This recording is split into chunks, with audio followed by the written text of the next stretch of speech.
Okay. Okay, Mr. Moderator, all yours. Thank you. Ambika, over to you. Good morning, everyone. Welcome. I am Ambika Maharaj, a member of Resistance. Here's a little information about Resistance and our seminars.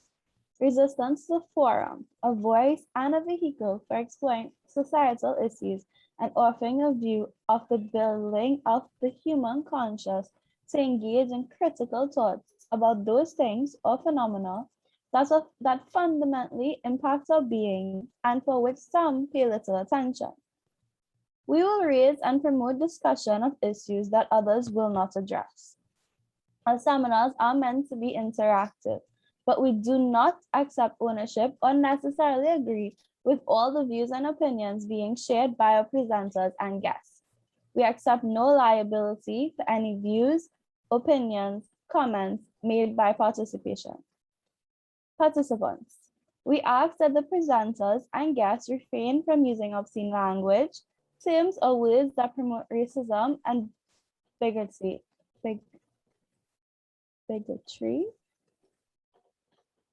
We ask that all submissions be respectful and that the authority of the moderator be respected. Further, we reserve the right to prevent, suspend, or remove anyone from the room if this person engages in acts of disrespect to the presenters, fellow guests, or the moderator. Our session today is estimated to be about 2 hours. We have 3 presenters and each will be allowed 10 to 15 minutes to present their views and or their research. At the end of the discussions, there will be a wrap-up of votes of thanks will be given. The organizers for this seminar are Dr. Jerome Tilak Singh and Dr. Carrie Sumasarai.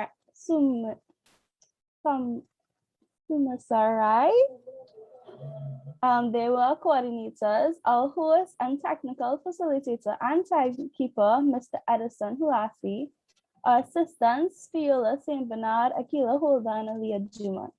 If you are interested in what we do here at Resistance and would like to join us, please contact us. Our email is caribbeanresistance@gmail.com. Tell us a little bit about you and why you'd want to join us. Today's topic is the SOE. Is it working? Our moderator this morning is Dr. Carrie Sumasarai. Dr. Sumarai is a leadership and management consultant. He holds a PhD in government from the University of the West Indies. Dr. Rai is a former lecturer at the University of the West Indies and the Trinidad and Tobago Hospitality and Tourism Institute. He held senior management and strategic leadership positions in organizations such as the National Commission for Self-Help, the Police Service Commission Secretariat, and the Trinidad and Tobago Postal Corporation. As a consultant, he provided services in strategic planning and organization development for many organizations in the Southern Caribbean. It is my pleasure to hand you over to Dr. Carrie Sumasarai, who thank you for your attention and time. Thank you. Very good at your first attempt at this enterprise.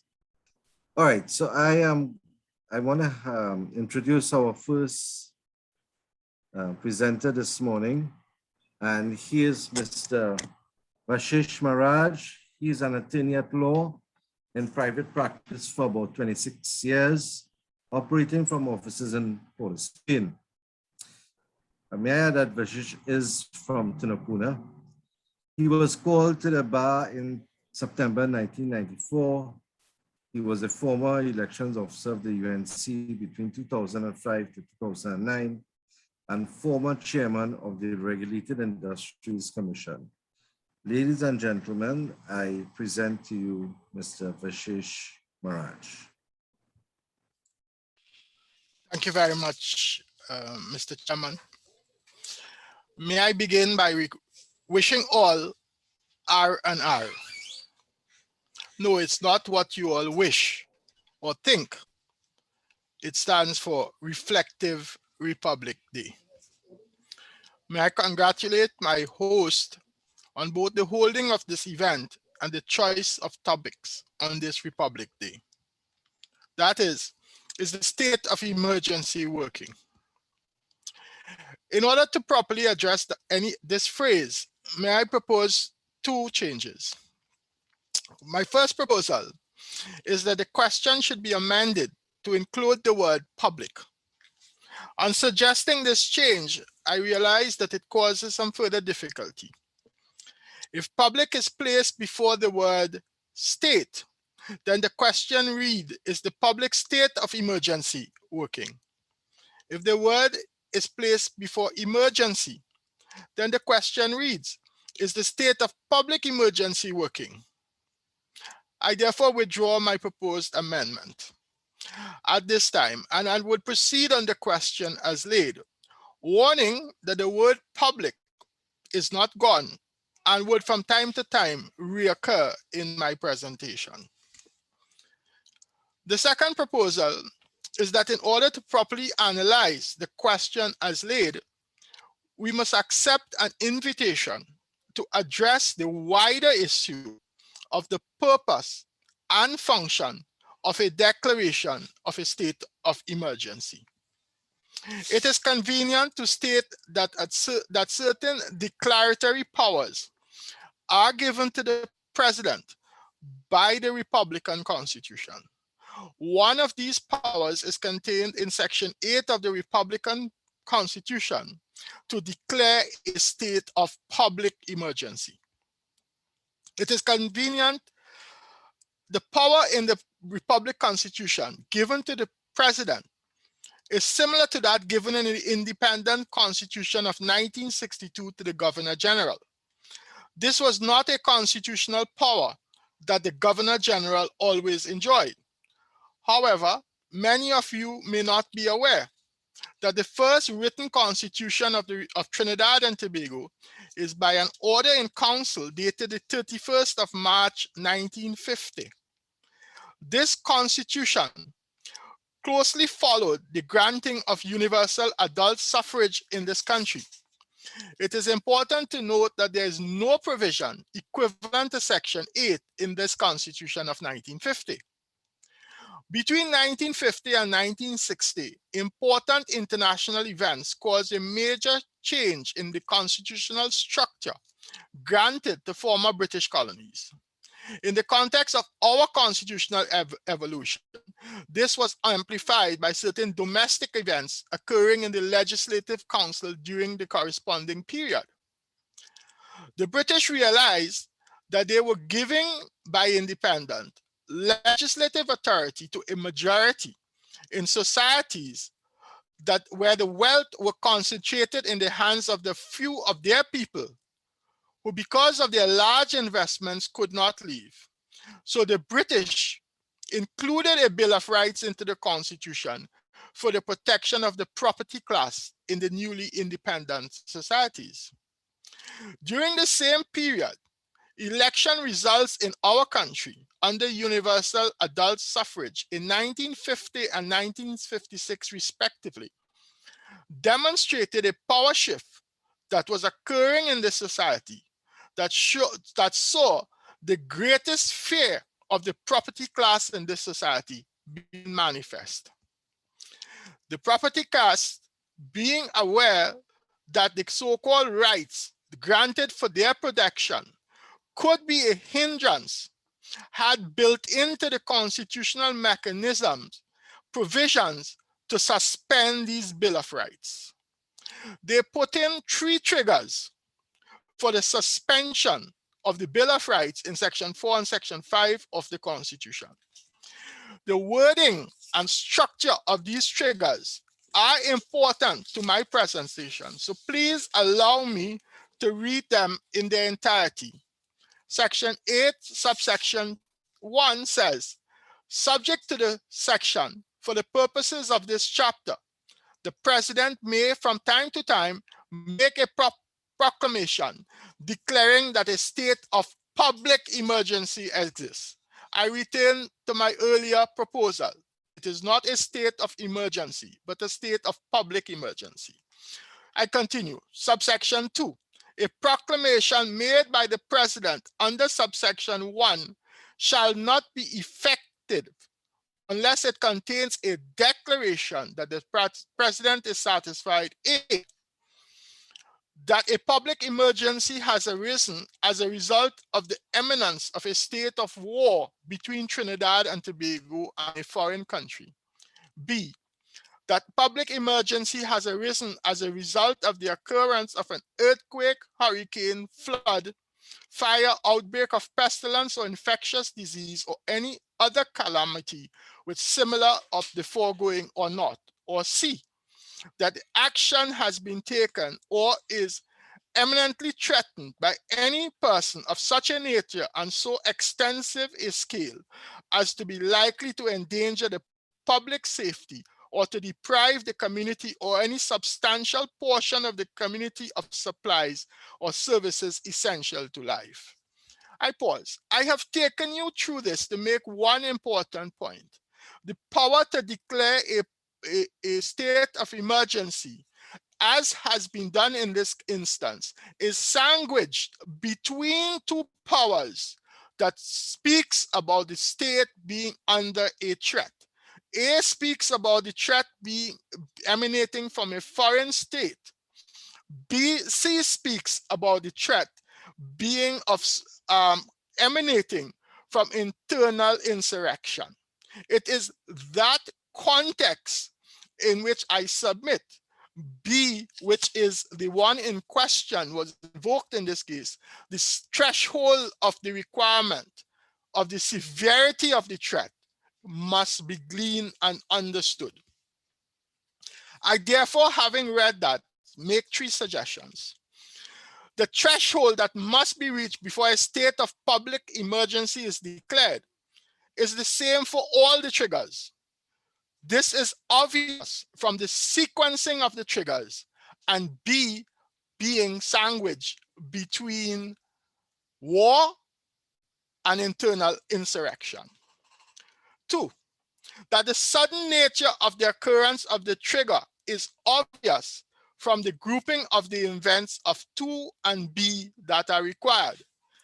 2 is between the grouping of earthquakes, natural disasters that occur spontaneously. 3, the inclusion in the first of the word imminence and in the third threatened allow the activation in anticipation of events. There is no such equivalent in B.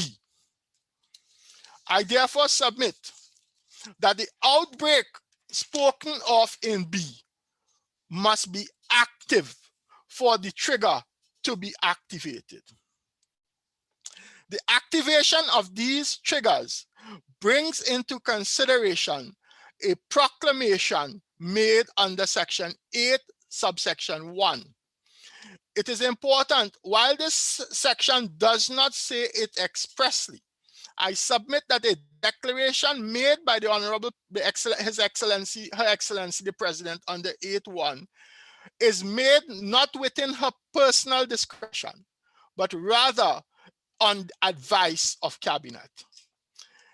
The proclamation in question is dated the 15th of May 2021, and it is contained in legal notice number 141 of 2021. And this is what is important in the proclamation. I am satisfied that a public emergency has arisen as a result of the outbreak of an infectious disease, 2019 coronavirus, 2019 NCOV, and that a state of public emergency exists in the Republic of Trinidad and Tobago. This declaration of the 15th of May 2021, speaking of an infectious disease, relates to an earlier proclamation made by the President on the 31st day of January 2020. On this proclamation, which is legal notice number 34 of 2020, the proclamation is made that COVID-19 is declared an infectious disease under the Public Health Ordinance. Now, there is a gap of some 14 months between separating both proclamations. Given the draconian nature of the declaration of a state of public emergency, the Constitution places a check on this by the requirements of Section 9.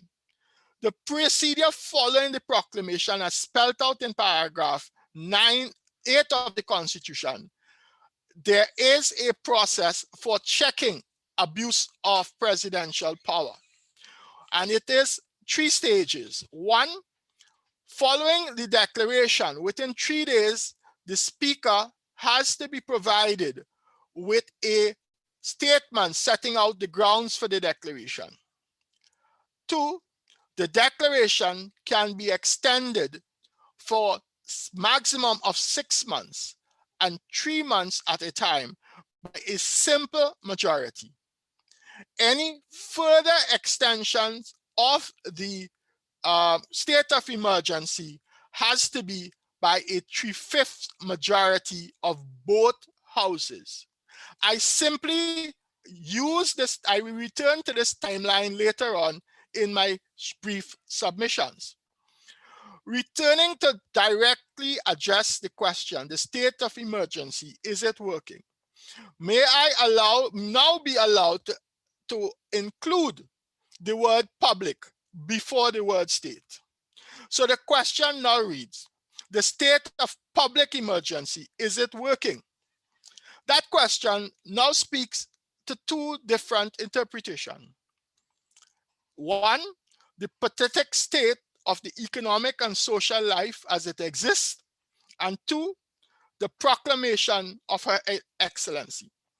Given the kind words of introduction of my childhood friend, Mr. Samir Sarai, Dr. Samir Sarai, I would refrain from answering the first and leave it to much more eminent persons on this panel.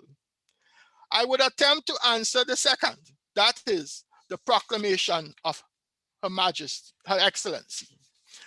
Having done that, I would enlist the help and assistance of none other than the Honorable Prime Minister. I shall present the words of Dr. Keith Christopher Rowley as reported in Hansard on the 24th of May 2021.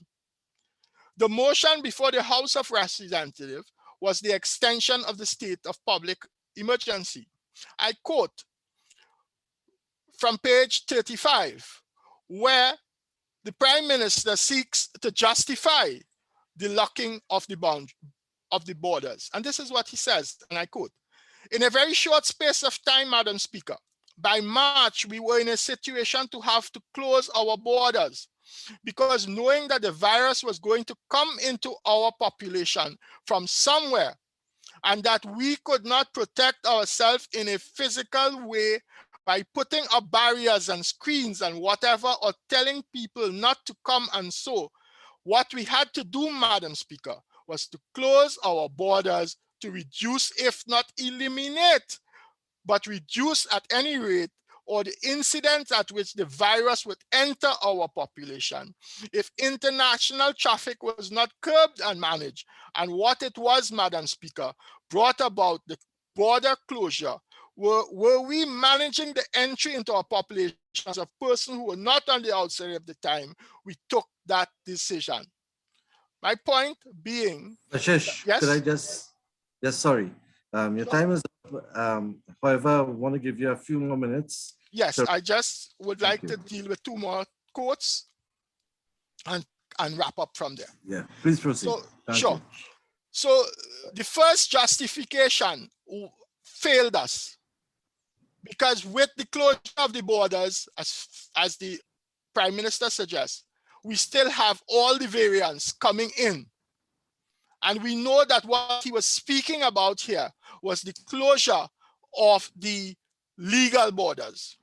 He goes on at page 36 to say, "Madam Speaker, to the requirements for a state of emergency. Our curves, our projections were such that we would not intervene, or if we do not intervene, we would certainly have had the kind of traumatic results of large numbers of dead persons, large numbers of sick people, none of which would have been the benefit to Trinidad and Tobago. I ask you to take into consideration in an analysis of this statement the timeline and delay of 14 months between the recognition and declaration of COVID-19 being an infectious disease and the proclamation of the state of emergency. So when will this end? He says at page 38, Madam Speaker, this is not something that we have an option. We have committed ourselves, our financial resources to do what have to be done to fight this fight. We have committed ourselves to defending every citizen of Trinidad and Tobago, young, old, medium, male, female, boy or girl. We have committed ourselves to defending each and every one of us from this coronavirus. We have been doing so and holding the line until we are able to vaccinate our country. I end quote there. May I remind this body that this is the same Prime Minister who claims that he will not beg for vaccines. This is the same Prime Minister who has indicated that they had paid for vaccines that never materialized. Given the mismanagement of the vaccine regime that is supposed to have accompanied the declaration of the state of emergency, one is now left with a situation where the end of the state of emergency, as clearly would have been anticipated at a declaration of a state of emergency, is a continuously receding horizon which we do not know when it will reach our shores. I thank you very much, and I therefore submit on the question. The state of emergency has failed to outline and achieve the objectives as contained in the statements of the Honorable Prime Minister, which should have informed the declaration of the proclamation by Her Excellency, the President of the Republic of Trinidad and Tobago. And the public has had to bear the price of the mismanagement of the vaccine regime by the Ministry of Health. Thank you very much. Thank you, Vashish, Mr. Maraj. So Mr. Maraj covered some issues. He raised the issue of introducing the word public, but then withdrew it and said he would come back to it. He mentioned that the SOE is a colonial heritage piece of legislation or provision. He said that there were 3 triggers that could affect the imposition of a state of emergency, mentioned foreign insurgent, internal uprising, and natural calamity or other. He therefore said that the SOE is really a state of public emergency. He had 2 questions. The second one was effectiveness of the SOE. Oh, he sort of addressed 2 questions. The second one was the effectiveness of the SOE. He dealt with the second part. And he identified that there was a timeline of 14 months between the rise of COVID and the implementation of the SOE. And with regards to answering the question whether the SOE was working, he referenced the words of Dr. Keith Rowley, the Prime Minister, and concluded that the SOE seems to be never ending and it has failed to achieve the stated objectives. I, at this time, want to apologize for the absence of Kareem Rice, who was previously advertised to be a panelist. He withdrew earlier this week for personal reasons, and we did not get a chance to redo the adverts. So I do apologize for the absence of Mr. Rice. We now present to you Mr. Rajiv Dipti. Mr. Dipti is the president of the Supermarket Association of Trinidad and Tobago. He is an accomplished businessman and a registered pharmacist. He possesses a degree in business management and a Bachelor of Sciences degree in pharmacy from the University of the West Indies. In addition to being an entrepreneur and a philanthropist, he has made immense strides to the supermarket industry, being at the helm of the Supermarket Association. He has made it one of the most recognized and altruistic non-governmental organizations in the country. He has been the driving force behind numerous humanitarian efforts, such as flood reliefs, feeding of frontliners, and donations of learning devices, as well as he has embarked on hosting various symposia to further educate the public and is an advocate for stable food prices. Ladies and gentlemen, all present, I give you Mr. Rajiv Dipti. Hi, good morning all. And I thank you for giving me the opportunity to join your conversation this morning in the hopes of enriching the dialogue and perhaps adding some contextual background to the discussion this morning. I want to say thank you to the organizers, in particular Dr. Rai, who reached out to me personally to discuss this under the banner of the resistance campaign that we're examining this among other social issues. I listened to Mr. Vashish Maraj, I hope I got that correct, very collegiate analysis of the SOE, and I had a few good takeaways from that. My input here this morning will be more of a social discourse based on our experiences throughout the early parts of 2020, when we would have experienced the outbreak of COVID-19, heading into the SOE and the experiences that we've been feeling, not just in the private sector, but also on the grassroots and those persons within households who have been feeling it, and our own analysis within the private sector of the state of emergency and what that means going forward. So to really, from what we understand, when the COVID-19 virus was declared last year, I think that there was a great deal of fear, paranoia, as we would have experienced with several waves of panic shopping and panic buying at the level of the supermarkets and other aspects of retail. We would have observed mass anxiety. There was a lot of fear and confusion, and at one point in time internally, there was a fear of riots and social unrest, and it took a lot from members of the private sector to really make the necessary moves to ensure that that these concerns were put to rest.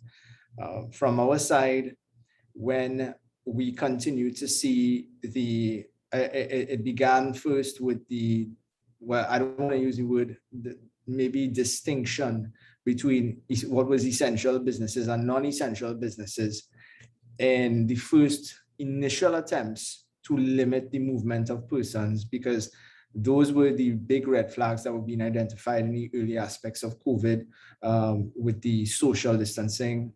Capacity under one roof remains a big thing, but even the protective services had challenges identifying them at the time.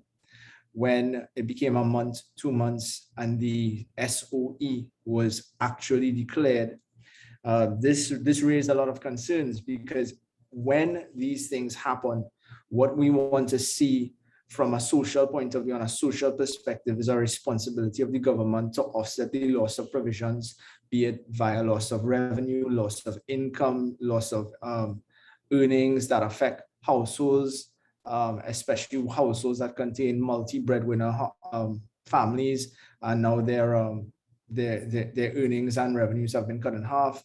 So it was a very trying time. What we noticed as well is that I can agree with the former speaker that we have perceived many instances that have been irresponsible by the government in the mismanagement of COVID-19. However, I also want to say that this is a novel outbreak and that we saw several countries and territories adopting their own strategies to mixed use outcomes eventually. So there was no real playbook for COVID-19. And that was something that we all agreed upon at the time. Heading into this year, because now we've had a prolonged period throughout 2020 of restrictions, the protocols, because when you look at the SOE, you really have one of the questions that we started asking ourselves: what is the aims, objectives, and ambits of this state of emergency? And at its core, it really was about containing the spread of the virus. Was it the most effective means of doing so? We privately thought not so, because it really added another layer for the protective services to be more onerous, strict, and draconian about the actual implementation and execution of the strategies involved for the treatment of COVID-19 protocols. We certainly felt it at the level of retail, what was considered essential anyway, at that level. And it certainly, while it initially was successful in achieving its outcomes, we have to accept that the social norms that have been constrained for such a prolonged period of time had negative mental and negative social and negative socio-economical patterns that continued, that were planted in 2020 and bear fruit in 2021. And this is where we see many of these spikes that happened, when we had the Prime Minister declaring that everybody should go to Tobago for Easter, and they all flocked across there because it was a situation where everyone wanted to free up because of these prolonged periods of restrictions and lockdowns. Also remember too that you have a lot of things in play at the same time. You have loss of earnings and revenue. You have the negative mental impact. This is going to impact the ego of mom, dad, the kids, everyone who doesn't have a reserve kitty for what we call the rainy day that was COVID, or the rainy year that was COVID-19. And when we all had a rhetoric about balancing lives and livelihoods, which was something that was always bandied about very strongly. From our point of view, we felt that not enough from the government point of view was the support was lacking in terms of the provisions to be put in front of the population, where this has been a painful global conundrum when we look at landlords letting tenants the reality of how the private sector landscape has become. And when I say private sector, I do speak for the wider private sector, who has been in a tailspin because of the COVID-19 environment. When we did get vaccines, and I would know from a very personal, belabored standpoint, the frustration that would have occurred, that we would have tried on our own to see what could have been done. And we did set up those mass vaccination sites and drives. That there was, the initial rush of persons to get this were probably the most desperate to get back to normal. We saw that, and they were probably the ones that were most afraid of the virus. And I could speak a little bit from a medical background when it comes to the treatment of the virus and the pseudo information. One of the things I really knocked the government on since last year was the lack of an advertising campaign to really weigh in on the pros the benefits of vaccination, the benefits of the studies that were being undertaken, and to sensitize the population to what is essentially their only way out.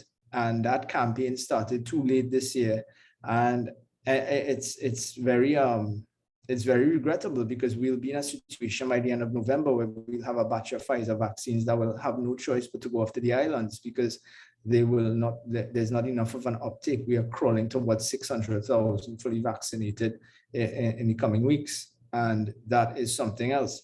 But getting back to the state of emergency, I think it has outlived its usefulness. I really do. Because people have started to take to the private parties on the inside. We know that in some of the communities, be they rural or to use our colloquialism, ghetto, that they are all openly at this time. They are flaunting the regulations as they are, because everyone is just really fed up. They want to get back to some state of normalcy. And I think that I think that there needs to be more ground level conversation from the administrative powers, because all these frameworks exist to serve the higher social good. Everything is in the provision of a social good. And has that social good outlived its usefulness? I firmly believe so. I've seen that they've made 10 p.m. from October 15, but that to me still it still has little to no impact on the actual thing. There's been no real metric for measuring the impact of the powers that have been reinstated, and there has been a lot of commentary about what is the way forward. And I think for us, we personally at the Supermarket Association have vigorously embarked on vaccination campaigns, because we believe that there is no other way out than to get to some level resembling a ceiling of immunity that could be close to herd immunity or not. I personally don't think we'll get there. I think we'll get to a level where we are seeing now that private institutions, organizations are taking a stance to ensure that those persons coming to, only entering, leaving, or wanting to abide on their premises are now vaccinated. So it's turned into a conversation really that is couched against the backdrop of the state of emergency as an effectual framework to try to get an outcome. However, what it says, the message it sends to me and to members of the private sector is that you do not feel able to perform your functions in a normal setting. That be it rioting, be it gatherings, be it social circumstances, and that is something that is particularly troubling, and also particularly at the same time, what there should be reward systems attached to this thing. You're asking people still to take something that is still an emergency use license, and correctly so. It's still, I still advocate it as the only way out, and I think that this needs to be revisited in a different way. I think that while it may have served its purpose in the initial 6 months of 2020, perhaps the tail end of 2020, that it outlived its usefulness, particularly during this period, and certainly pre-Easter period, when we saw the haranguing and the gatherings and the things like the Andrea Barrett candlelight vigils. Certainly the population has used these as outlets to express its own frustration with the state of emergency, and perhaps with the social breakdown that accompanies these things. So I hope that my social discourse has been something elucidating, and I thank you all once again for the opportunity, and I will be here to just chat with you all in an informal setting as this seminar proceeds. Thank you, Dr. Ray. Thank you very much, sir. Then let me just recap some of the things that you said before I introduce our third speaker. So you spoke about the initial fear of riots and social unrest and the good work that the private sector did in trying to abate, ease the tension, so to speak, with those potential events. You will say that, yes, we are in trying times, and in some instances, the government really did not behave in a responsible manner as they ought to have done. But there was also lessons being learned from international international partners, other countries out there. You asked what is the aim of and the objectives of the SOE, and you answered it was perhaps continuous spread of the virus. And in your analysis, you did not think that it was doing so. In fact, it added a layer of duties, responsibilities to the protective sector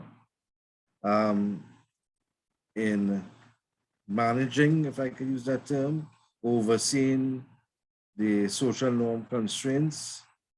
And thus, therefore, negative overall, the SOE, that is, in terms of the social and economic factors and frequent spikes, all of this meant the loss of earnings, mental and negative impacts, and very importantly, people's lives could not be balanced. And there was seemingly some lack of support in the government sector in terms of information and appropriate information, appropriate campaign, advertising, lack of advertising. And generally, the population had some frustrations with the vaccines. And your agency organization tried to address that by having mass vaccination sites. Overall, we felt that the SOE outlived its usefulness as seen in terms of the private social functions that people have been hosting. And therefore, there is need for more conversation, and that we need to look at the social good aspect of it. And for instance, private industry is taking a stand in terms of the vaccine, and those vaccinated or not vaccinated. And one of the solutions to come out of this pandemic is the issue of herd immunity, that is having a substantial, if not the majority of the population vaccinated. All right, so I hope that captured everything that you have said in summary, Mr. Deputy, and again, thank you for presenting. And if I did not thank Ms. Faraj for presenting, I still want to do so now and recognize that he has remained on the program. That is great.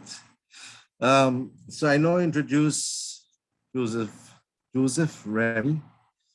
He's the president of the Federation of Independent Trade Unions and Non-Governmental Organizations. He's also the president of the Cooperative Credit Union League of Trinidad and Tobago and the president of the Caribbean Confederation of Credit Unions. Remy is a director of the board of the National Insurance Board of Trinidad and Tobago and a director of the board of the World Council of Credit Unions. He is a former president and secretary general of the Communications Workers Union, former president of Consolidated Telephones Credit Union, and former chairman of the board of governors of the Cyprian College of Labor and Cooperative Studies. He is a former human resource analyst for the telecommunication services of Trinidad and Tobago. So Mr. Remy comes with a particular type of balance to present us trade union cooperativism, and of course, as an employee, a technical employee, analyst at telecommunication services. So his wide and varied background perhaps puts him in a really good light to share with us his views. I now give you Mr. Joseph Remy. Hi, good morning to you, Rai, and good morning to the fellow panelists. Good morning to the host, and let me thank the host for inviting me to be part of this critical discussion, conversation. And it's quite a long time I haven't had any conversation with Vasis. We used to have conversation when I was actively involved at Python. So it's nice to be in a similar forum with him. And really and truly, it's a timely discussion in terms of whether the state of emergency as implemented by the government is working. And I want to say from the outset, from both perspectives, from the trade union perspective and from the cooperative credit union perspective, we don't believe it has worked and it has brought about the desired outcome. Because we believe that some of the outcomes would have been immunity. We thought that we would have reached a stage where there would have been a very high uptake of the vaccination. There would have been an effort now to use the avenues created by the state of emergency to engage in a very active educational drive to enlighten people about the value of being vaccinated instead of using it as a force majeure kind of situation. And we are concerned about that. And as such, we would want to posit some issues here. I would want to take it from one in terms of what's the context within which we want to have this discussion. And I would like to premise the discussion around the background that a state of emergency really places a government in a situation where they have a lot of unfettered powers to restrict freedom of press and public meetings.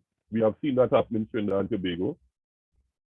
Search homes and other private places without warrants. We have had reports of such instances. Arrest without warrants and charges. We have to determine whether they are being valid or not. Restrict the hosting of public or religious services. And that is a fundamental issue, a country that has no, spiritual foundation will really have some challenges. And we had a severe restriction of the religious services. Restrict the use of public transportation. That also happened. Restrict outdoor activities. Sporting activities has really ground to a halt in Trinidad and Tobago. And people are suffering as a result of that in terms of that physical aspect of their life. Determine what is a public space. We had circumstances where that was done. And we had the issue of regulate the operations of private enterprise, interfere with the financial transaction and export regulation. Those are some of the things that could be impacted by a state of emergency. And we believe that the state of emergency places several restrictions on normal economic and civil activity and curb in a fundamental way the freedom and rights and civil liberties of citizens. And we had to say this has happened really at a critical time. We have a state of emergency during our independence, and it is now during our Republic Day celebration, which are really supposed to be signature events in our pursuit of liberties as a sovereign nation. And that says a lot in terms of where we are. We believe from the trade union movement that these are very draconian measures that can be used in a very surreptitious and clandestine manner by the government when placed under pressure from civil society. And we could remember, case in point, the trade union movement for Labor Day, raising the issue of the extension of the curfew hours to restrict activities on Labor Day, activities that we believe would have been done within the confines of the public health regulations. But the curfew was extended and Labor Day had to crack.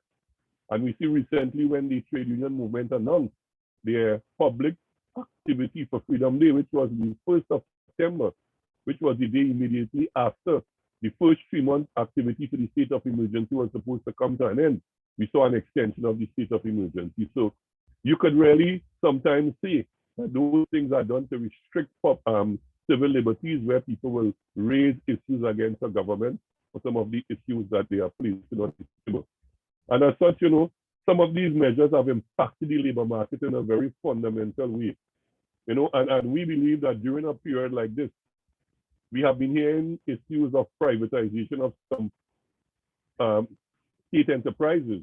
And this could be an opportunity to do that because then there is no opportunity for the trade union movement to raise those issues in a public manner and garner the kind of support and mobilize. We already ought to mobilize to bring about the kind of impact that they ought to bring about. And as such, we believe that those things are very severe. And we have seen it happen, we have seen it play out itself. The trade union movement have been severely restricted in the activities it could engage in. Public mass education of its membership has been stymied. The issue of mobilization on the workplace has been stymied because of the gathering restrictions. A lot of things have really been done to hinder the work that trade unions could do. Shop floor mobilization has been severely impacted. And as such, we are saying the state of emergency had those direct impacts on the ability of trade unions to do the work that they have been accustomed doing over the years. There are some ways that we have seen the emergency impact directly on the labor market. And let me list some. We have a reduced labor market participation rate. We have temporary layoffs of thousands of workers where we see, based on the hardship created, a lot of private enterprises had to lay off workers. We had an involuntary freezing of salaries through protracted wage negotiation. I have not heard any collective bargaining process, very rare if there is one or two, settled during this period of the state of emergency. We have a new cadre of working poor now in this country, and that is based on the fact that there is no price control system in place in Trinidad and Tobago. And we know the supply chain challenges, and Rajiv talked to the issue of the challenges they face from a supermarket perspective. But based on the supply chain issues, prices have increased drastically. And at the end of the day, workers who have been impacted are the ones who have to feel the pinch for those increased prices at the supermarket. And it is very hard and onerous on them at this time. We have high unemployment, reduced wages, and most again, it is affecting our youth. The youth unemployment rate has increased drastically. We have increased poverty levels. That is a given under the circumstances with the attendant increase in crime. And then the work from home arrangement has now entered into the place where people were not prepared for those kind of arrangements. And then you had workers now living in an environment, working from home with persons who would have contracted COVID-19. And those are issues that, they had to face with. Some had to experience death in their family as a result of that. And then that led to the whole issue of the social media uptake in the country, and the fact that you had all these different theories being spread. We had a high issue of vaccine hesitancy.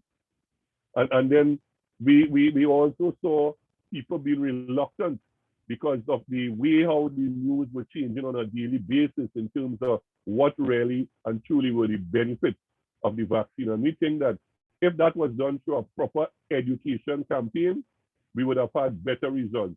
A state of emergency was not to us the most appropriate measure to educate persons and to inspire persons to take a vaccine. And we felt that was a failure there. And then coupled with that, we are into 18, I say around 18 to 19 months in a pandemic. And we have people graduating from tertiary education institutions, but they are unemployable now at the time. There are no opportunities for employment for them. And that is creating a very serious problem in our society. We have a lot of persons coming out from these tertiary education institutions with no possible hope of any employment opportunities. And then we have a high percentage of skilled and unskilled migrant workers in the country. And you understand what that has done during this particular period of the pandemic. So we have seen a lot of impact on the labor market. But in addition to those direct impacts, we have seen something in the trade union movement which we need to talk about. And the issue of mental health challenges, which is something we don't really pay attention to, that has impacted workers and workers' lives. The closure of many businesses. These things have brought on stress to the working class. The financial instability and unemployment, again, is a critical issue. The overabundance of conflicting news coverage. Every day you are bombarded with conflicting news coverage as a worker, and it places you in a very stressful situation. The notion of the new normal, which is fueled by mistrust and fear. The introduction of new routines of behavior, such as wearing of masks every time, even in the workplace, sanitizing and social distancing, and messages of new variants of the virus, which has increased stress and anxiety and has left persons indecisive to take the vaccination. Then we had the stay-at-home orders, social distancing, work from home options for employees, which they have been forced to engage in. And then, something that is of critical import to us, which has increased the mental challenges to workers on the job site. the lack of physical and temporal work boundaries between work and home life, which has resulted in stay-at-home orders. I repeat that: social distancing, longer working hours, fragmented focus time. You had stress, burnout, fatigue, and anxiety, increased caregiving responsibilities. You have workers now having to be at home and maybe having to be confined. And what about the children who had to be at home at the same time with them? The issue of caregiving was a critical issue. And then this had to be done in response to changes in the work and school arrangements. And then you had single mothers and single fathers who would have been affected drastically. And all those persons are workers we are talking about. And then people had to be rushing to and from activities due to the curfew limitations. So the stress factor was very terrible, and it had created a lot of mental health challenges for workers. And all those things came about because of the restrictions by the state of emergency. And we want to posit that the ILO stated that work is at the very core of life for most people, providing financial security, personal identity, and opportunity to make a meaningful contribution to community life. We all know that the workplace represents one of the key environments that affect our mental well-being and health. And we believe that stress in the workplace can impact both employees and employers alike, because it is the brain's response to any demand usually triggered by change. And we saw fundamental changes taking place in the state of emergency. So some of these things could be positive, they could have positive impact, real or perceived, long-term or short-term, harmful or harmless. And all of these forms of stress has resulted in a great deal of uncertainty about the future of workplace and or employment. It has forced workers to learn new communication tools and adapt to a different workspace and or work schedules. So when I look at these issues and analyze them to determine the risk, the question begs, is the declaration of the state of emergency proportional to the severity of the circumstances which has led to the declaration, that is the pandemic? Is it proportional? Did we have to go to such extreme in this circumstance? And we are saying no. We don't believe that it is proportional. We also understand that, the COVID virus is a threat to people's life and that there has to be some containment measures. But by the action of the state of emergency, it has really decimated small and medium enterprises, and it really obliterated employment opportunities for thousands of citizens, And we are not against measures to curb the spread of the virus, but we believe that the measures must be proportional, as I said earlier, and it has to be temporal in nature. It can't be for a prolonged period, and we have seen 6 months of a state of emergency now is going to have that's half of a year. That is going to have a debilitating impact on our economy. And as such, we believe that by extension, when businesses close, there are no opportunities for workers to gain from productive employment. And as such, we believe that the state of emergency was like utilizing a sledgehammer to kill an ant. We don't believe it was necessary at all in these circumstances. So those are some of the critical issues. And I just want to touch on something that the president of the Industrial Court raised. And she talked about the issue of mandatory vaccination. And she was saying that the issue of mandatory vaccination, if it was simple, then governments across the globe would have already implemented national mandatory vaccine policies. But instead, what we are seeing is that most governments are educating their population about the different type of vaccines, the importance of taking a vaccination to fight the COVID, and they are encouraging their citizens to get vaccinated. They are not using force. And I think the issue of threat and all those things are not working. It has a counter impact, and people are pushing back against those kind of actions. And she also said that the main issue is whether a mandatory vaccination policy can be introduced as a new term of employment to existing employees without discussion and consultation. And that issue of discussion and consultation. And she said, in other words, can such a policy be introduced unilaterally by employers in the workplace? And her answer was no. And we believe that the absence of social dialogue, in the absence of a particular kind of dialogue between the government, business, and labor, we have found ourselves in a space. And we are saying that because the National Tripartite Advisory Council, which we were an integral part of, broke down because of the government's failure to see it as what it is, a tripartite body and not an arm of government to push government policies. And as such, we believe that we would want to posit that the state of emergency has been an abysmal failure.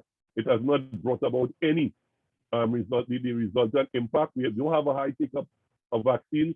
We have not seen an impact in terms of the socioeconomic stock of the country, and we are not seeing any signs that there has been no evidence that has been articulated to justify why it continues.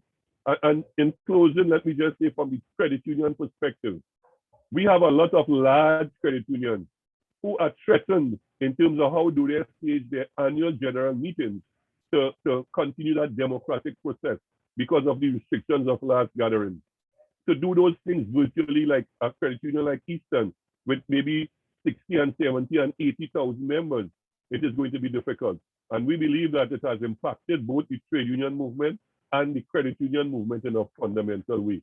And as such, I would want to close by saying that the state of emergency has not realized the desired outcome. And from the trade union movement perspective, it has been done to curtail the work that trade unions can do to challenge the government on some of its neoliberal policies. And so we would want to continue to advocate for an end to this, and let us see how best we could encourage business so we could encourage lives, we could save lives and livelihoods and build back a better social and economic stock in Trinidad and Tobago. So I would want to close here and thanks for this opportunity. Thank you, Mr. Rennie, for your points. And just to summarize what you have said a lot.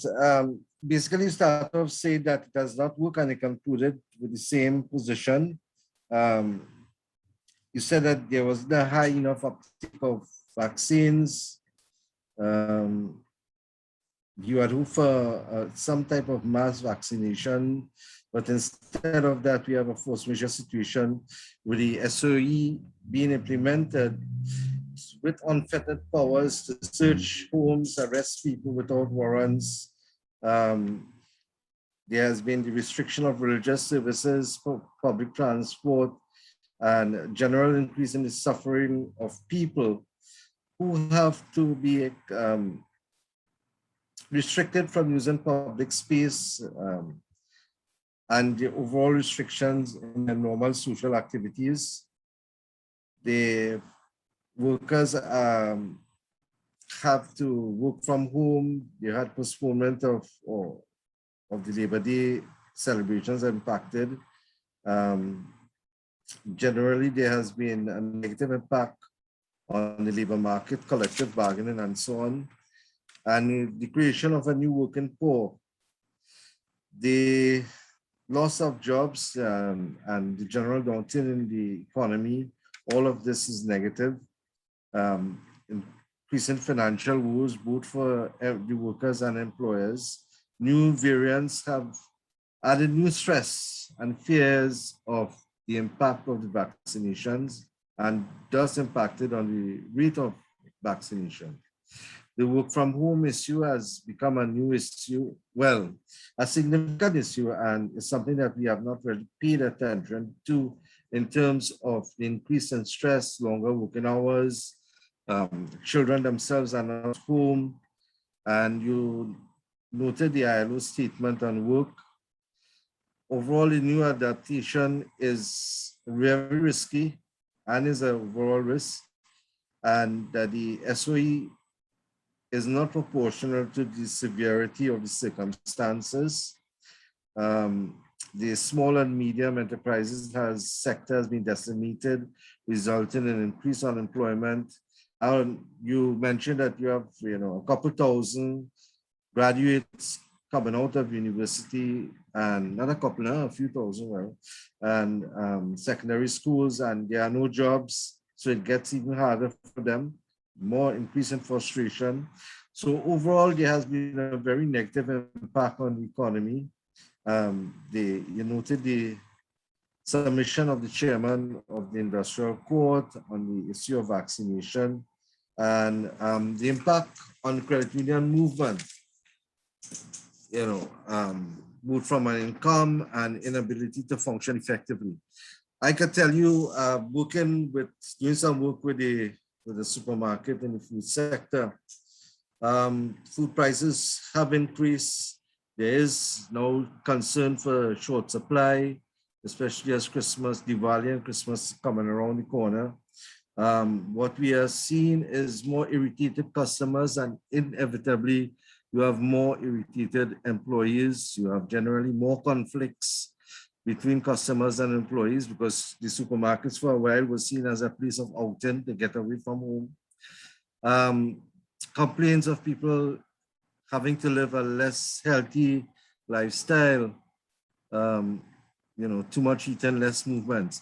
So the SOE has had some negative effects, and really we need to do a comparative analysis between the implementation of the SOE and the and benefits with regards to beating the spread of the COVID-19 virus and saving lives.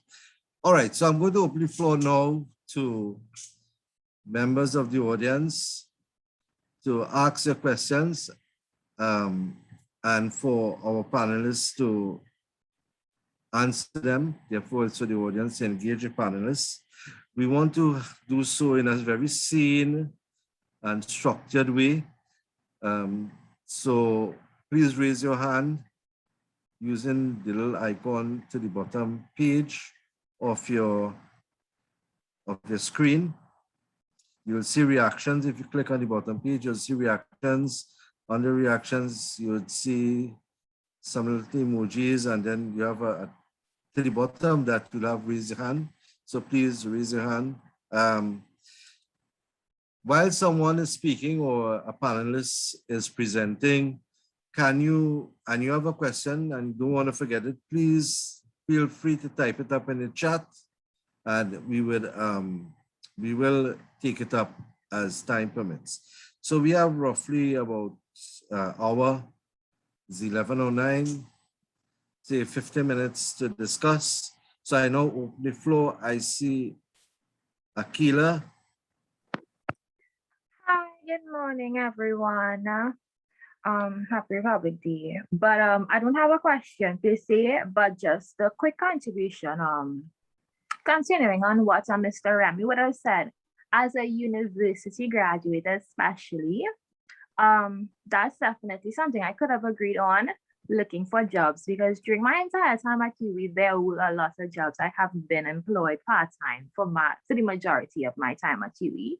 And now, over the last, I graduated in August, so that would have been around 13, 14 months.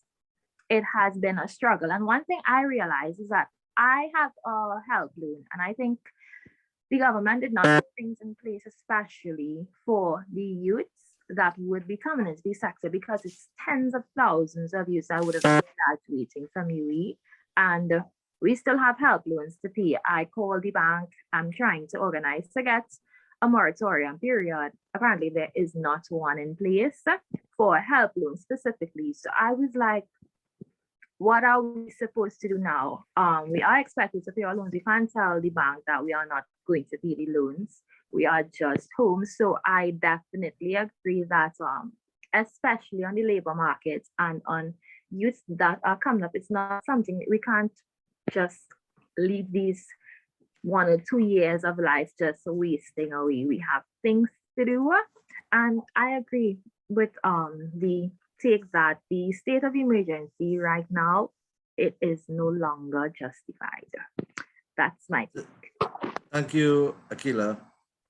Anyone next has anything to say or ask? Any one of the panelists?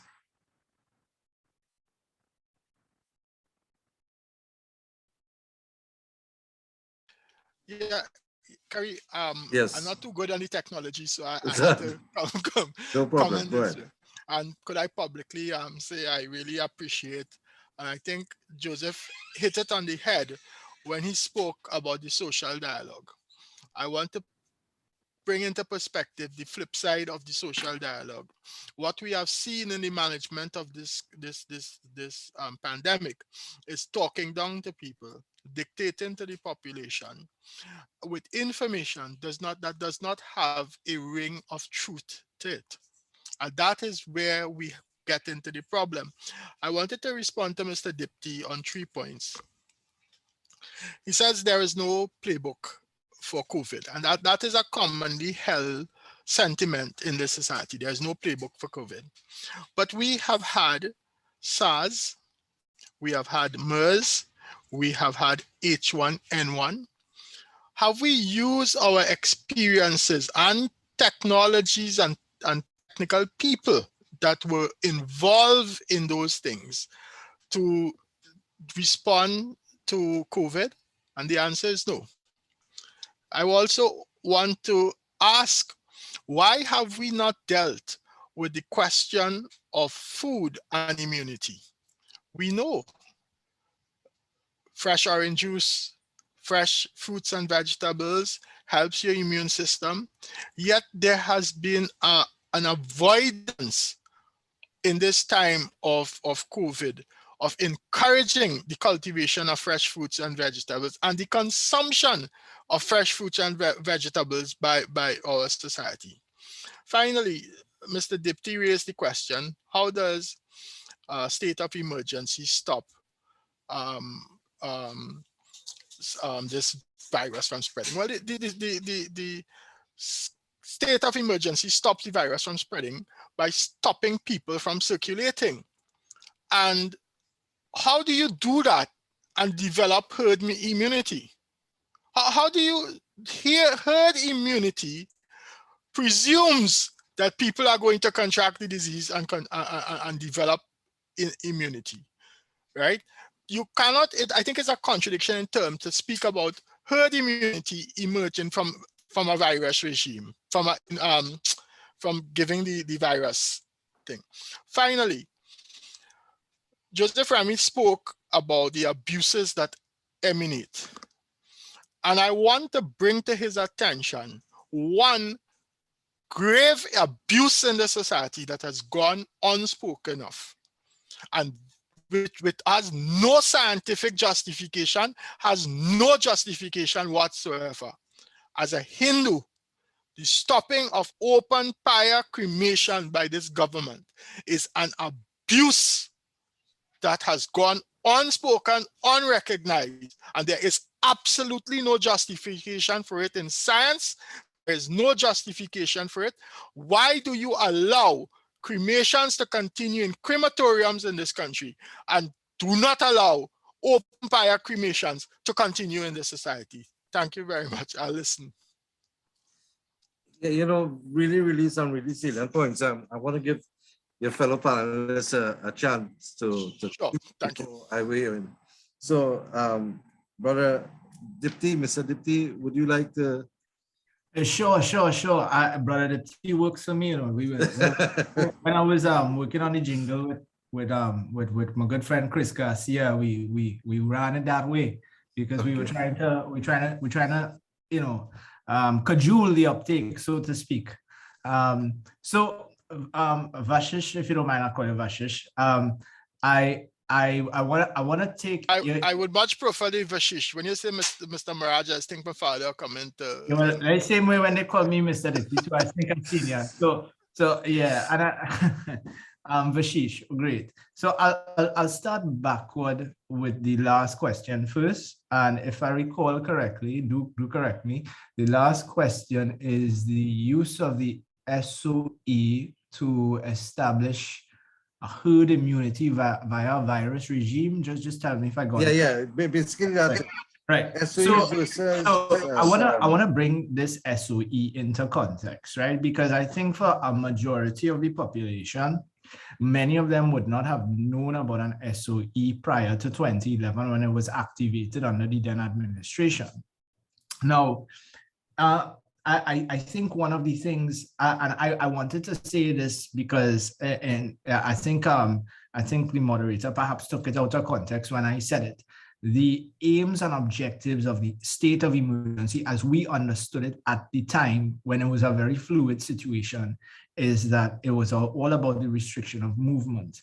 I think that the population did not have a problem with it in the initial stages of 2020. And that was something that was tolerated because at the time there were no treatments for the virus. There was no vaccine. There was a research, a study, a huddle and a sprint towards developing a treatment for COVID-19. What came out of that is that these periods of lockdowns could be enforced without the backdrop of a state of emergency. So in a sense, I am not saying you need a state of emergency because we've seen several countries in the region adopt dynamic movements. Barbados was one of them, and we look at where they are now, back to in a situation where they're locking down for the weekends and the outbreaks across there, and that is just one of the aspects. Now, I am not saying that you're going to achieve herd immunity via this. However, there needed to be a coordinated attempt to ensure that the restriction of movement was something that was happening. From my point of view, there was a time in which it would have worked. I feel we are well past that time, and that was from much earlier in the year. However, we did support the idea of control movements when vaccines became available in a bigger way, because the idea was and is to still cajole vaccination, to get people to take the vaccines and to take it willingly. However, that is something that that we could knock the government on ad nauseum. And I want to go back to your first question with SARS and MERS and H1N1, and those outbreaks never it didn't grip the world that the way COVID-19 has gripped the world. And in many ways, we didn't think that this was going to be an issue in Trinidad and Tobago in December, October 2019, when this was now happening in China. And the WHO declared it a pandemic, and then Carnival in 2020 was still happening. And then it did become something there. So in many ways, Trinidad and Tobago is a small island developing state. And I do recognize that a lot of our leaders adopt a copy and paste models from first world countries. And I would be the first to say that the innovation in a small island needs to be different from what you see in North America, Europe, China. However, those fellas, the leaders that we elected, were not as dynamic as they could have been on the ball, on the bounce. And the reality is that there was a lot left to be desired. I completely agree with you on the way that the tone is of the dialogue and the social dialogue takes place. I have always been one to advocate that the politicians should never have been the ones behind the dissemination of information where the science was concerned. Science, much like other professions, should be left to the professionals of the study of them. So it should have been the doctors leading the charge to sensitize the population, not the Minister of Health, nor any of the ministry officials. And in that way, the political sentiment has leaked into the public domain, where vaccines, the truth, the misinformation, the pseudoscience has come into play now. So I was the first to say, I was among one of the first to take that view, because you have now diluted a situation where the politicians and this whole thing about vaccinate, you want to show people how this is happening and how this is treating with people's health. Take them to the hospitals. Let them see a man struggling to breathe. Let them see a man on a ventilator and a respirator, or a person who cannot access oxygen or through their respiratory pathways, because that has been really the core of the whole situation.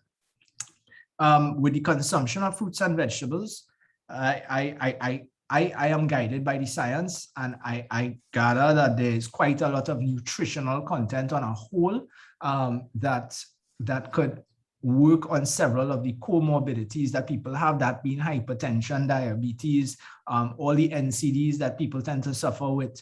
And there are many. This is a country ripe with a lot of those things that create an inflammatory state that COVID lives and likes to prey upon.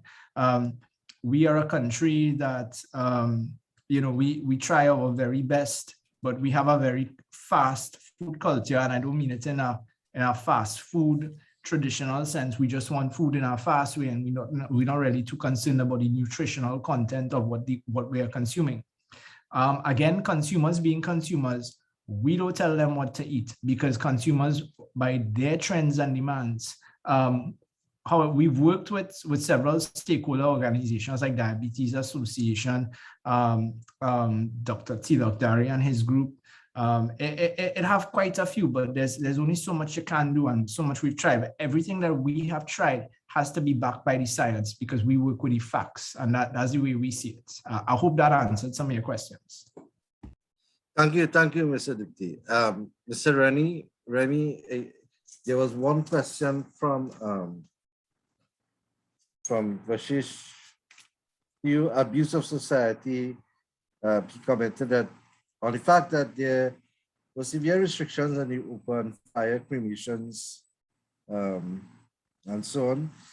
You have any comment to make on that? I would want to totally agree with that.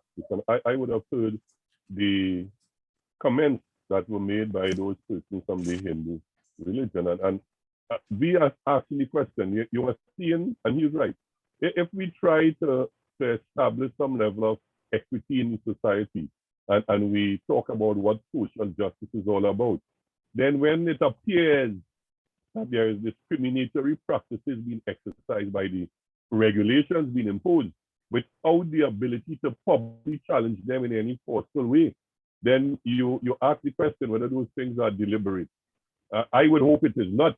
I would really hope it is not, but it is really an injustice that has been meted out to those persons, because the time when you want to really grieve with your lost one and practice something that has been an inherent part of your religious beliefs and culture over the years, that has been accepted and is a strong and a very integral part of that cultural heritage of the Hindu religion. And they are stymied in doing it, but as you say, we are forced to go into a crematorium and exercise those principles.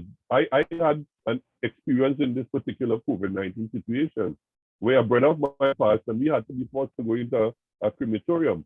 The issue of burial and where you would want to exercise those rights and things, you would have been severely restricted, and the ability to grieve with your lost ones and things, they squeeze you down and they force you into a situation.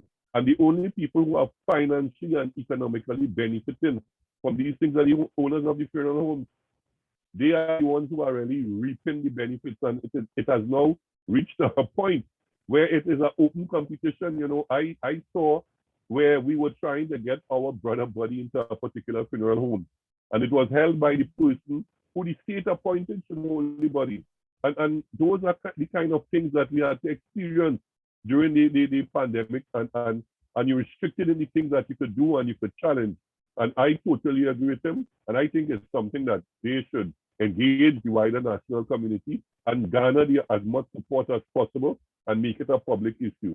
Because I think the right to burial in a circumstance where your religious belief has to be respected, I think that is something that we should never allow to be trampled upon. And it is being trampled upon in a state of emergency.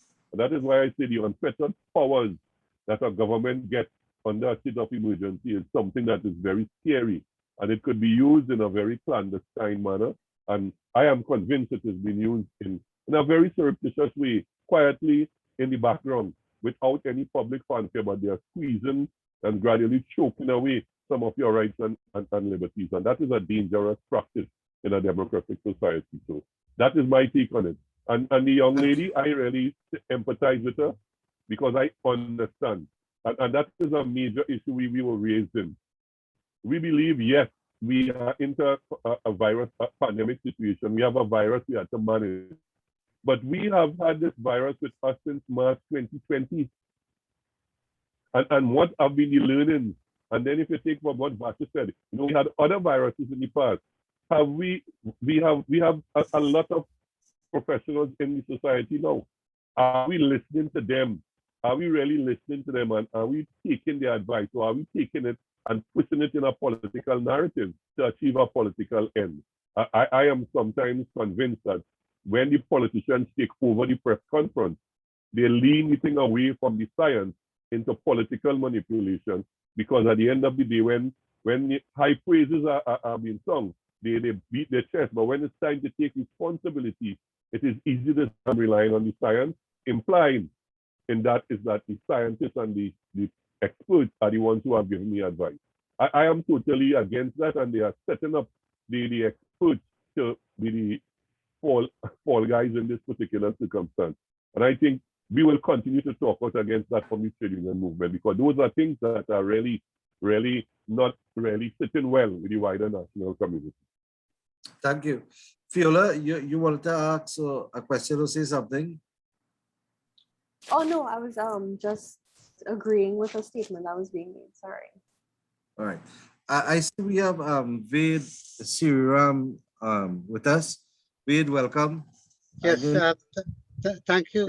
Thanks a lot, Kerry. Thanks a lot. I had a burst in the pipeline, so I joined a bit late. The size of a golf ball on a 3/4 inch PVC line. Just imagine. Anyway, Okay. yeah. Thanks a lot. I came in late, but I got the gist of it, and there's no question in my mind. SOE was a part of a strategy for the government to fast track its vaccination program. I'm glad Rajiv mentioned about science and so on, but the science is moving so fast. The science of yesterday is not one science of today, and the science of today will not be the science of tomorrow. What is absent from Trinidad and Tobago and perhaps many other countries is the absence of discussions of both sides of the coin, whether vaccination is the right strategy or alternate treatments, which have been successfully done in several countries and several states within India. So therefore, if you can get a treatment without any side effects, should we be considering it and should we be debating that? And I think that debate has been stifled. It has not been encouraged. It has not been welcomed. And the whole strategy here has been designed by government using the businesses such as Rajiv's business and other businesses to say vaccinate to operate, without the actual science of debating and discussing what are the alternatives. If you notice that some of the countries that have been highly vaccinated, such as Israel, they are given the 3rd shot, they're considering the 4th shot. So I'm asking a question. Wasn't it the case that they are not sure of this strategy, and therefore the strategy remains in the category of an experiment? If we cannot answer that question, then we cannot move forward. When the WHO approved the vaccine as an emergency, the assumption was that the governments will make the decision. It is up to them. WHO is not taking any responsibility for the outcome. And the whole idea of using it as a strategy, vaccination, is that there's no other alternative. And that was the reason, since they are gung-ho on vaccinating the population, they have not even entertained the idea of alternate treatment. And the alternate treatments are very widely known in the world today, but it's just being clamped down upon in terms of discussion. And we in Trinidad have deliberately done that. And I would like definitely to send evidence that the vaccination, when we started the vaccination program, your actual number of deaths have increased, and all this is data. So if people want the science and they are open to science, they're not just giving it a token appreciation of the science, I would like to share the data and they can decide on for themselves whether we should be vaccinating or using alternate treatments. But thank you, Kerry. Thank you, Ved. Vera, as someone involved in the education sector, I don't know if you want to make a comment, because Mr. Rennie did comment about the hardships facing students. I would like to hear hardships facing teachers. You know. Hi, everyone. Well, firstly, I'd like to say thanks to the presenters. It was very enlightening. In terms of, before I go on to education, in terms of the credit union, I would like to commend the Teachers Credit Union because Mr. Remy raised the issue of holding AGMs, and I have to say Tutor was innovative, not Tutor, the Teachers Credit Union, in that they hosted an online AGM. So I thought that was quite commendable. With respect to education, and to me, generally in the society, and I think everybody would agree on this, there really has been a lot of confusion and misinformation. Well, we know that school will be reopening partially on Monday, and I'm not quite sure how teachers are going to manage in terms of operating both face-to-face and online, and dealing with both vaccinated and unvaccinated students. So, you know, as I said, there really is a lot of confusion.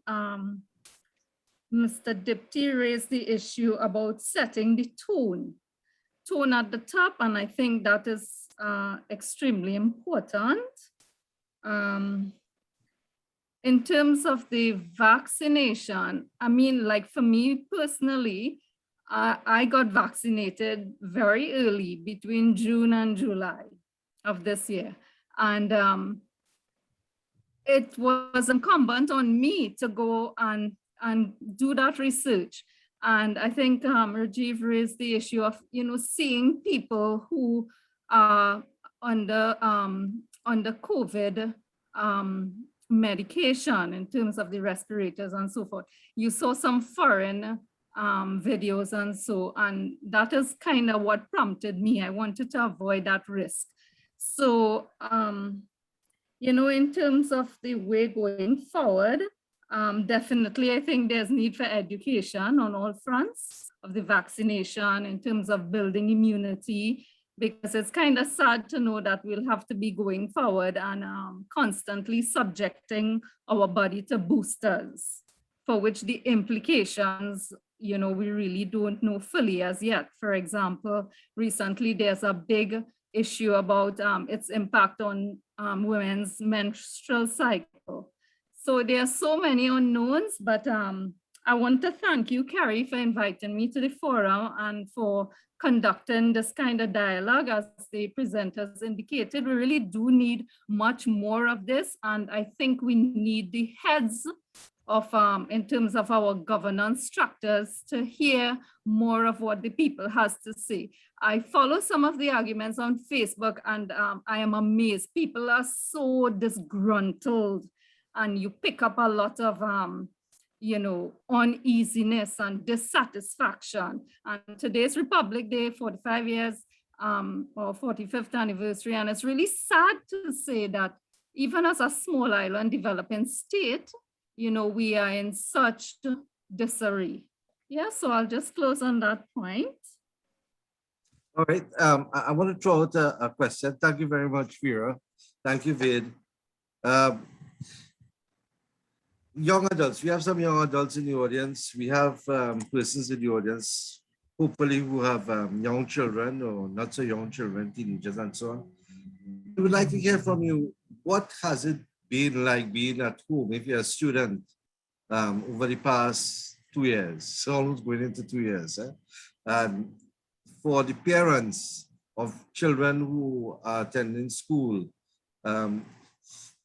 what kind of reaction your children have been given based on they having to stay indoors, stay inside, you know, not going out, not being able to recreate and so on. And let's get some contributions on that question, please. Any young girls who have may have a parent, a person who's a parent who have children, sorry.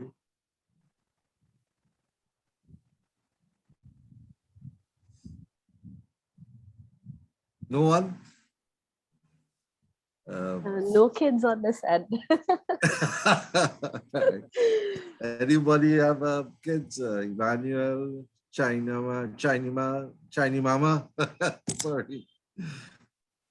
No And if kids? I can speak for me because I teach. So I Right, mean, right. so Okay. my students are, I consider them technically my, adopted kids at certain points. But for me particularly, because we've been online and teaching online since last year in March, and I've also been home since then as well. And I can't remember who said it, and I think it was Mr. Dipti actually.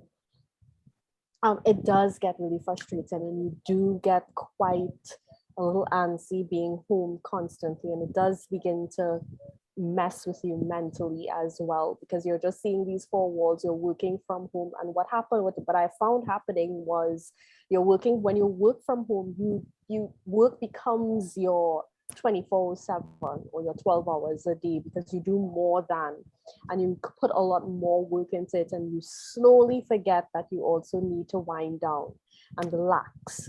And I found myself in a situation where that has become my life, and I now have to sit down and check and try to rebalance my life because of that. So yes, I think it has taken quite a toll on me mentally. So trying to now step back and refocus a little bit has become one of the things that I'm trying to do as of this semester. It's not going very well. I'm failing miserably, but it doesn't mean to say that I can't try still. Hey, thank you very much, Piola. Anyone else wants to share their experience either as a parent or a student? Well, I can tell you, I have the opportunity to observe both areas. I have a daughter who is a secondary school teacher, and the other daughter attending university, law school to be specific. So therefore, I've been able to observe both of them. In terms of the teacher, there is some concern, maybe some frustration with students not being able to fully engage them, as well as the type of devices that they may or may not have to use to communicate. And therefore, for the student population, the issue of smart devices, smartphones or laptops as means of communication, tablets, becomes essential. So whilst we may want to have online classes, and it's good in a light of a pandemic, students need to be properly equipped. Parents may not be in a position to fully equip the students. So whilst COVID has been used as an attempt, and I'm saying this to curtail the spread of the virus, it has been imposed at a time when, for instance, the laptop distribution to secondary school students was stopped. And therefore, a lot of students have no means of communicating, and this will impact them on their performance. In terms of attending classes online, students can escape from classes and open to pick up notes here and there from their colleagues. The type of engagement you have with online, if you are not a skilled presenter, if you are not a skilled lecturer and a user of the technology, can become very difficult, can become very mundane. So imagine a student have to listen to a one-way conversation, a monologue for an hour, 45 minutes even 20 minutes. It becomes very difficult for that student or that person to concentrate. So, the skill sets to deliver online are different set of skill sets, as different from if you're delivering physically, person to person. So we haven't had the time really to experiment and work out that and train and develop teachers and lecturers. I remember when I did the certificate in tertiary teaching at the University of the West Indies, it was face-to-face. There was no online engagement. There was no coverage of online engagement. And last year when I lectured at the THCI. I am not responsible for the institution being closed down. I was forced to use the online platform, but because I had some practice, which the university at one time actually rejected, because in my lectures I would have used PowerPoint and music and films, short scripts and short films and so on to get points over the students. The higher ups at the university actually rejected those methodologies. They preferred the dry, bare, just stand up in front of a group of students, whether the class was 45 or 200, and just deliver. That does not work. And I can tell you that does not work in any scenario. That dry delivery. If you want students to learn, you have to engage them. But sorry for going off on that. So I have been able to observe both sides of the coin. And we need to rethink how we do and implement certain things. And we really need to assess whether this SOE and COVID restrictions are working. We really need to do a cost-benefit analysis. So, I will stop there. Nigel, welcome. Nigel Barry.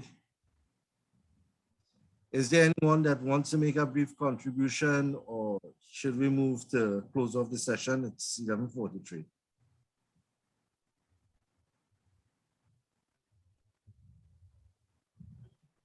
Mr. Moderator, we should move on because we had a defaulting speaker, so presenter. Right. So we are way past. We are in fact in overtime. Please oblige. Okay, thank you. Ladies and gentlemen, before I close, let me just remind you that we have some upcoming events in October, a possible Creative Sunday Evening Forum where we encourage artists and presenters in terms of poetry, music, and other creations. In November, we are having a proposed seminar on mental health, adults and children in the context of the pandemic, health and safety measures. I was going to ask if we have qualified persons in our group or in the audience who wish to present. Please let us know via email, and the email address is up. December, the meeting of the resistant chat members to discuss a way forward will be done. Chat members, please indicate your interest on the resistant chat, preferably day and time. At this point, thank you very much. I want to hand you over to Ms. Aquila Paulito, who would bring the vote of thanks. Aquila is a UB graduate, major in sociology and minors in psychology and history. She has a passion for education and research, as well as volunteering activities. Aquila, the floor is yours. Hi. Okay, is my mic on? Yes. Okay, good morning, everyone. Or, well, it's okay, still morning, yes. All protocols observed, ladies and gentlemen. It is my privilege to have been asked to propose a vote of thanks on this occasion. I, on behalf of the group Resistance and the organizers of today's virtual seminar, and on my own behalf, extend a very hearty vote of thanks to all our speakers for blessing us with your important work and sharing your contributions and opinions today. So I will be thanking in order of the panelists that would have spoken. So a big thank you to Mr. Vashist Maraj, attorney at law, for your contributions and a legal perspective on why both the border closure and the state of emergency is no longer or not serving its purpose and or justified.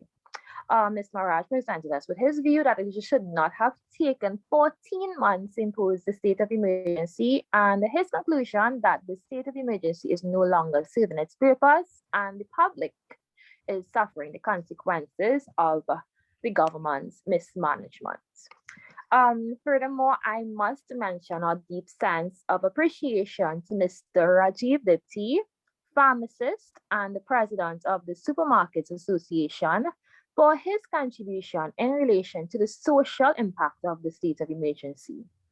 Mr. Dipti gave us a great social point of view of both how COVID and the restriction played the trial and error per se, but when looking at the state of emergency, it did not meet its purpose of containing the spread of COVID or encouraging persons to take the vaccine, subsequently led to an economic loss and has outlived its purpose for social good.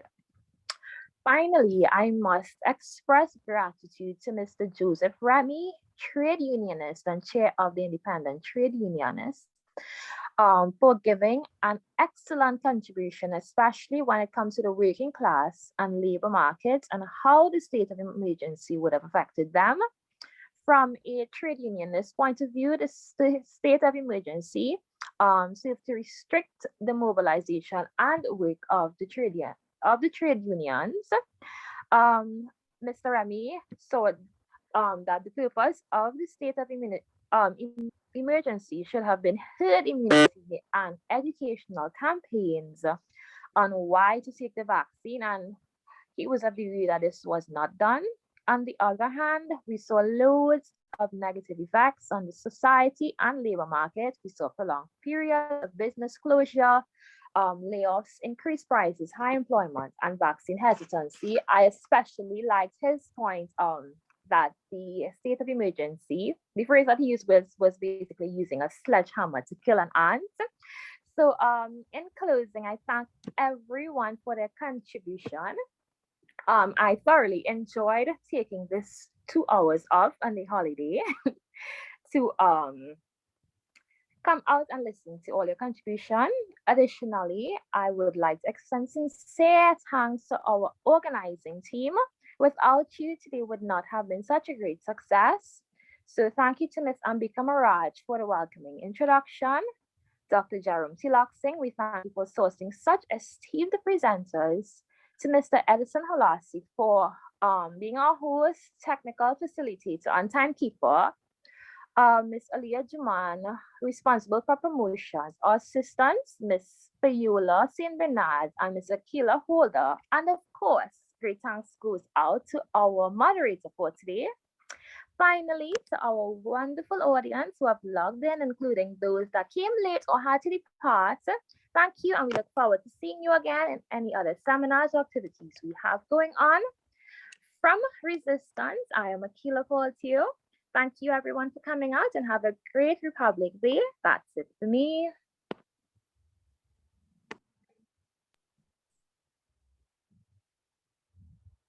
Thank you, Ms. Edison. Thank you very much. Okay, thank you, everyone. Thanks to all. Take care. Thanks to all.